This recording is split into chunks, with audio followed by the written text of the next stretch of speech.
Hi guys! So today is going to be a sketch a day video, and it is one I am so excited about because it is one of those fangirl moments. As you can tell by the title of this video, it is going to be about none other than the one and only Beyoncé. And a little warning, this may give some spoiler alerts because she just came out with an album out of nowhere with no advertisement whatsoever that sold over 400,000 copies digitally in like the first 4 days. It wasn't even like a real album you could hold in your hand. It was just on the internets. Like what? So if you haven't bought a copy or went on iTunes to enter your password to purchase one, or listened or heard the album with all the songs and music videos to all the songs as well, this might spoil a little bit for you, but we're going to get into this drawing, and I'm going to draw her promo picture from the Mrs. Carter show, and it is going to be interesting. I hope I could do it justice. We'll just see.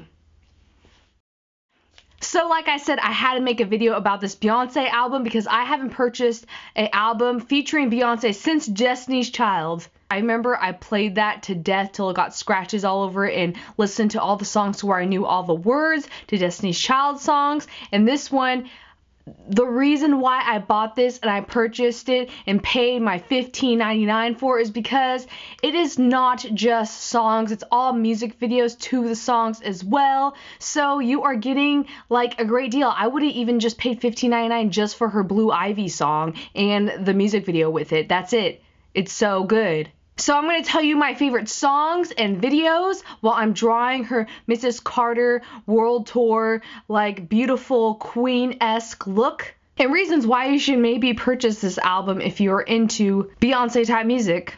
Like, it is just good. And I am coming from like the artistic point of view, and also so I have two lists of my favorite songs and favorite music videos, and I cannot pick my favorite ones. It was super hard, but I'm gonna list my favorite 5. It's like trying to pick your favorite parts of Disneyland or your favorite child. That's how intense it is. Oh my gosh.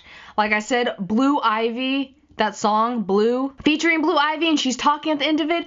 It is so good. Not only the song is my favorite of the entire album, but so is the music video. It will make you almost bring tears a little bit to your eyes because it comes from the standpoint of someone who's a mother. And if your mother makes a song about you, and it doesn't matter if she's a singer, if she makes a song about you, you would be moved by it. Oh my gosh, my mom made a song that other people could hear. The visuals of like where they're at on like a vacation island type thing is amazing. So that's why it's like my favorite one. Second favorite song is from one of my favorite singers of all time. I think I've told you guys this before because I listed on my top favorite 5 albums. That is Frank Ocean. He is featured in the song with Beyoncé called Superpower.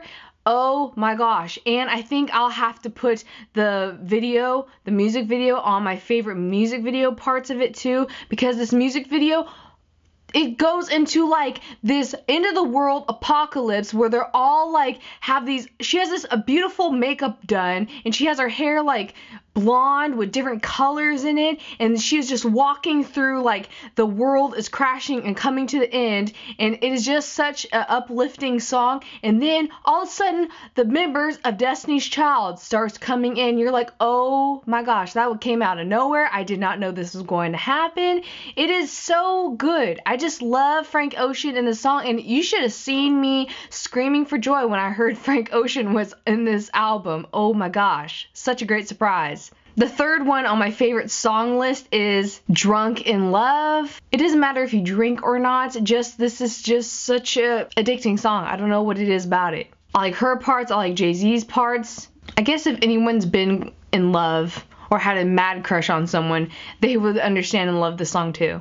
Number 4 on my favorite songs list is Haunted. This visually, the music video, oh my gosh, the music itself, the song is so good, but the music video throws back to this American Horror Story TV show, like the 2nd season. Remember the Insane Asylum season on the American Horror Story? That's what this looks like. It was like inspired by. She had this old school like 1920s type Gatsby wave to her hair, and she showed up with like this beautiful artistic fake deep red lip makeup and this suit thing, and then she strips down to practically her undies. She goes through these rooms of all these different groups of people who all look crazy in their different ways, and it's kind of a little bit of hospital scenes in some parts. That's why it reminds me of American Horror Story, and just the intro of it, you'll know what I'm talking about if you've seen this music video.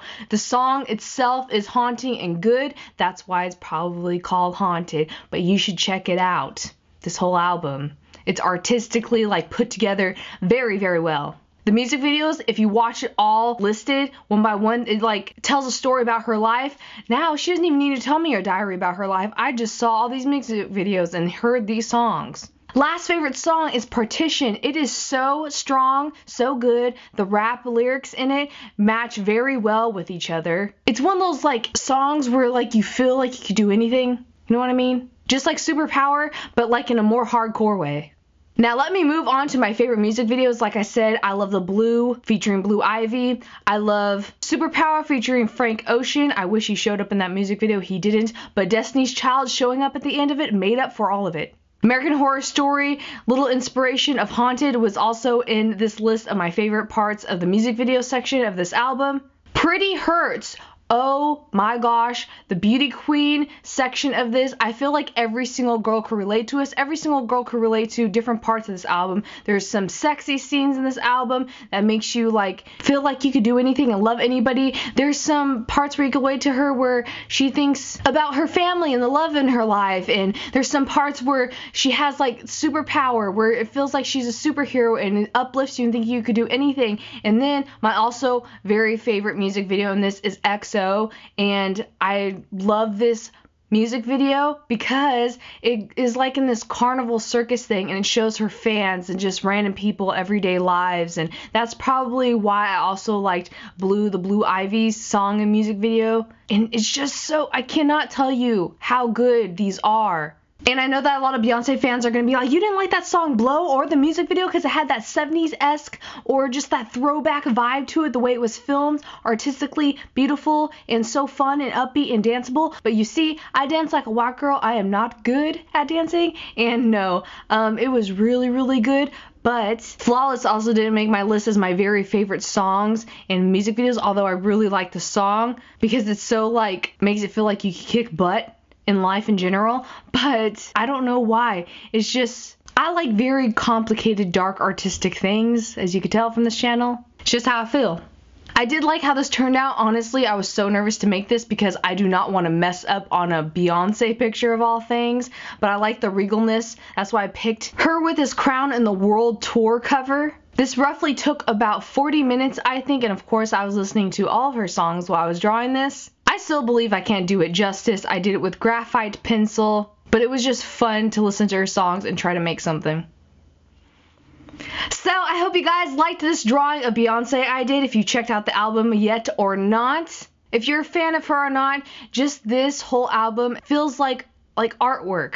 I still can't believe she did all this and surprised everybody, not only with an album full of songs, but with individual music videos as well. It's like, what? Where did this come from? And I did not expect to like it this much. So what I would like to know today is, what albums have you been liking lately? List it down below, or maybe some you're excited about to get for Christmas. Speaking of Christmas, there will be 15% off on my Etsy store. Links will be down below if you type in the promo code XMIS2013. Unfortunately, if you buy it now, it might not get there on Christmas because then we would have to pay shipping. That would be more than the actual art piece itself if you purchase it. But you can get it for yourself as a late Christmas present. It's there if you want it. Thank you guys so much for watching and hearing me rant and ramble about this Beyoncé album. Oh my gosh. I feel like I'm a little bit late to the party on people talking about how good it is. But it has been a week and I still cannot even... Girl, that Beyoncé album was like a shockwave to my body. I had to sleep for like 10 hours the next day after watching all those music videos. So thanks for staying and I love you all. See you soon. Bye.